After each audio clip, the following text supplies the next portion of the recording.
Hello दोस्तों, नमस्ते, जय माता दी। मैं अपने चैनल सोना मोदी लोकगीत, नेहादी लोकगीत दोनों पे आप लोग का स्वागत करती हूँ। एक छोटा सा बहुत प्यारा देवी गीत है, कहावत तर्ज पे जाएगा।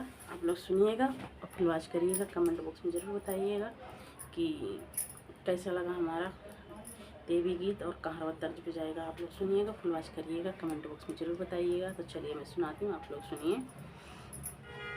बनारस में लागी बजरिया हो सड़िया लैला मैया। बनारस में लागी बजरिया हो सड़िया लैला मैया। सड़िया पहिर मैया बागो गई थी। सड़िया पहिर मैया बागो गई थी। मलिया की लग गई नजरिया हो सड़िया लैला मैया। मलिया की लग गई नजरिया हो सड़िया लैला मैया। बनारस में लागी बजरिया हो सड़िया लैला मैया। बनारस में लागी बजरिया हो सड़िया लैला मैया। साड़िया पहिरे मैया कुआना गई थी। साड़िया पहिरे मैया कुआना गई थी। कहारिन की लग गई नजरिया हो सड़िया लैला मैया।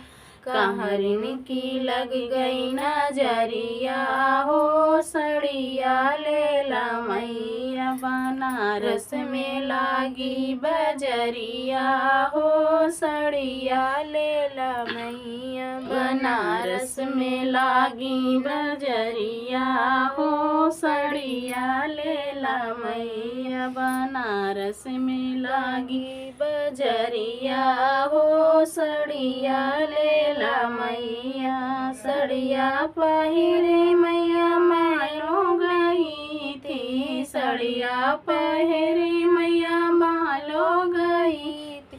रनिया की लग गई नजरिया हो सड़िया लैला मैया। रनिया की लग गई नजरिया हो सड़िया लैला मैया। बनारस में लागी बजरिया हो सड़िया लैला मैया। बनारस में लागी बजरिया हो सड़िया लैला मैया। सड़िया पहिरी मैया मंदिर में बैठी। सड़िया पहिरी मैया मंदिर में बैठी। भक्तों की लग गई नजरिया हो सड़िया लैला मैया। भक्तों की लग गई नजरिया हो सड़िया लैला मैया। बनारस में लागी बजरिया हो सड़िया लैला मैया। बनारस में लागी बजरिया हो सड़िया लैला मैया। सड़िया पहिरे मैया गलिया गई थी। सड़िया पहिरे मैया गलिया गई थी।